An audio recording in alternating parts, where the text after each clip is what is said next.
Chapter 8, The Crowned One. Polycarp bent low over his table, quill poised above parchment. A name whispered itself into his thoughts. Stephanos means crown, and Nazar means crown. The name itself was the riddle. Stephen was the crowned one, the Nazarene. But before the crowned one could stand, another scene must unfold. One that would look simple to the crowd, yet blaze with meaning to the wise. He dipped his quill and began to scratch the lines. Peter and the apostles seized, dragged before the Sanhedrin. The crowd would hear only a tale of boldness, Peter preaching, Peter defying, Peter released. But Polycarp smiled faintly. He knew the riddle he was planting. Who presided over the council? Gamaliel, Hillel's grandson, heir of mercy. Who stood accused? Peter, mouthpiece of Shammai, voice of wrath, father of Paul's line. The scene, dressed as history, was set long before the open war between the houses. Yet Polycarp, writing after its ruin, wrote with hindsight, this was Hillel against Shammai, hidden beneath the mask of apostolic drama. He let Gamaliel speak with measured compassion. Leave these men alone. If their purpose is of men, it will fail. If it is of God, you cannot overthrow it. The crowds would call it prudence. The wise would see mercy.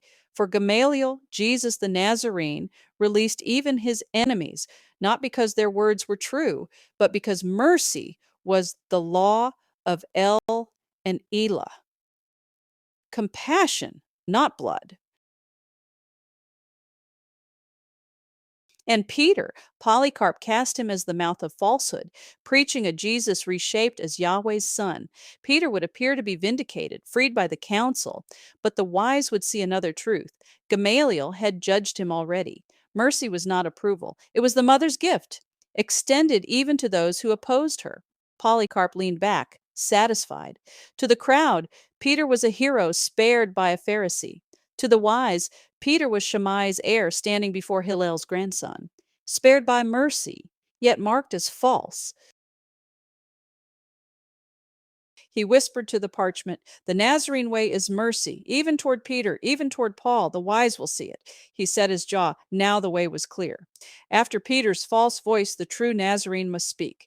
Stephen would rise, the crowned one, not born of history, but born of Polycarp's craft, a mask to veil another life. Alexander, the alabarch of Alexandria. In the literal history of Rome, he had been only a financier, the manager of Antonia's estates in Egypt.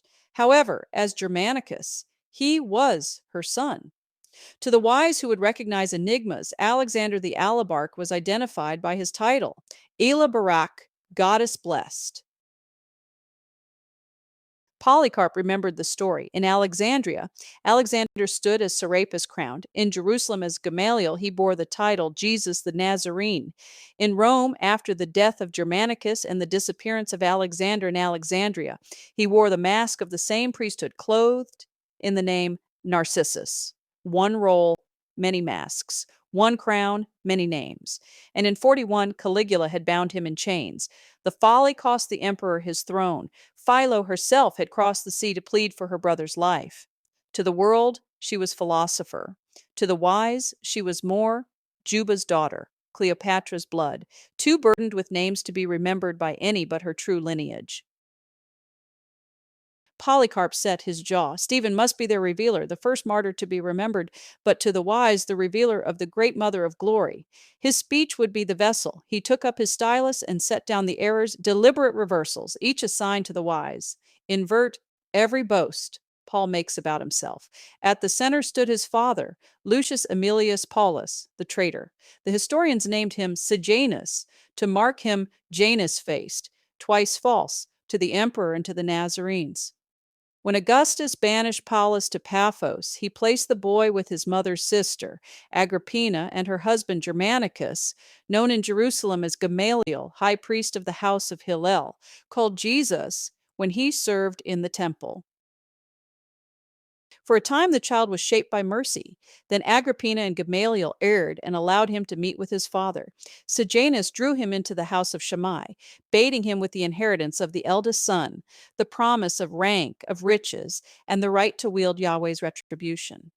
Thus, the ledger of errors would teach the reading. Where Paul claims grace, read ambition. Where he claims vision, read vengeance. Where he claims truth, reverse it. Polycarp pondered the options to carry the reversal theme to the wise, the wrong name in the wrong place. Stephen would speak of Abraham before the name was given, when he was still Abram, an anachronism obvious enough to sting the ear. The wise would look back to Genesis 17, to the H of compassion breathed into Abram and Sarai by El Shaddai, God with breasts. They would see the covenant was mercy, not blood. The wrong time for Terah's death.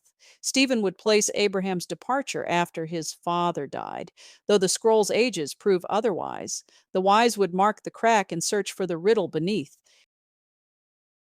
The wrong number of souls, 75 instead of 70. The Hebrew said one thing, the Greek another. Let the wise wonder why. Let them see. Two Torahs, two streams, Yahwist and Elohist. The wrong tomb. Stephen would name Shechem instead of Hebron. To the crowd, it would pass unnoticed. But the wise would follow it to the terebinth, the oak, and the stump of Isaiah's vision, where the holy seed is hidden when the tree is cut down. The right title in the wrong ears, Stephen would call on the God of glory. To the crowds, it would flatter their piety. To the wise, it would blaze like a torch, pointing to glory as light, MGDLDR, daughter Jerusalem, wisdom herself, Micah's prophecies. Polycarp leaned back, satisfied. The speech would be simple enough to memorize and yet crooked enough to make the wise pause. The mistakes would flag the path, the riddles would do the rest. Stephen would fall to stones in the telling, but he would not die. He would only sleep, appearing to cement Paul's triumph. But in the fabric of the speech, a second story would live.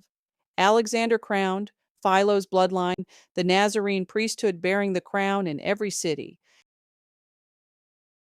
Polycarp closed his eyes and whispered, "The crown of Jesus the Nazarene will shine, even through stones." Polycarp set his quill down and rubbed the ink stain from his fingers. Jesus the Nazarene. The phrase lingered on the parchment, radiant and troubling. In Greek, he had written it as all the elders before him. The crowds would hear Jesus from Nazareth. They would nod, satisfied that the title matched a town, a geography, a safe explanation. But Polycarp smiled faintly. He knew the riddle. There was no prophecy of Nazareth. The prophets had spoken of something else. Nazir consecrated, Nazar crowned. A Nazarene was not a man from a village, but one set apart, bearing the crown of wisdom. Matthew had blurred the trail, forcing the word into a map, but the enigma could not be buried. Each time Polycarp wrote the Nazarene, he pressed harder into the parchment, leaving a deeper groove. Let them read it as Nazareth, he thought. The wise will hear what it really says. Crowned one, consecrated, the heir of Joseph's vine and the mother's bread. Elah Ems Lehem. He dipped the quill again. Jesus the Nazarene. To the crowd, a man from a town. To the wise, the crown of the goddess mother shining still. The lamps guttered low in his chamber. Polycarp leaned back, letting his eyes rest on the scroll of Acts as it stretched across the table. Line after line glistened with fresh ink. He had written the tale for the crowds, but for the wise, he had written something else entirely. A litany of curses aimed at Paul, hidden in the mouths of others. He traced the first with his finger. Psalm 109, verse 8. May his days be few. May another take his office.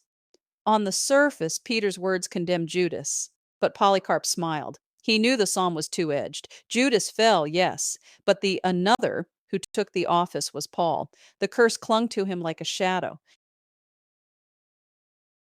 He turned to Stephen's speech, the passage he had crafted with trembling hand. You stiff-necked people, you always resist the Holy Spirit. Polycarp whispered the Greek pneuma, neuter to the grammarians, but to the Nazarenes. Spirit was always feminine. She was the mother who spoke through wisdom, the very breath of mercy. And Stephen's curse, that they resisted her, fell on Paul, standing there, silent, approving of the stoning. Paul's resistance was not against men, but against the mother herself. He read again the psalm he had placed on Peter's lips. The stone you builders rejected has become the cornerstone. Another smile. Who was the great rejecter, if not Paul, the builder of false assemblies, the architect of blood, who cast away the living stone of El and Elah? The verse condemned him without needing to name him. He moved his stylus down the margin, noting his trail. Psalm 2. Why do the nations rage and the peoples plot in vain? The kings of the earth rise up against the Lord and his anointed.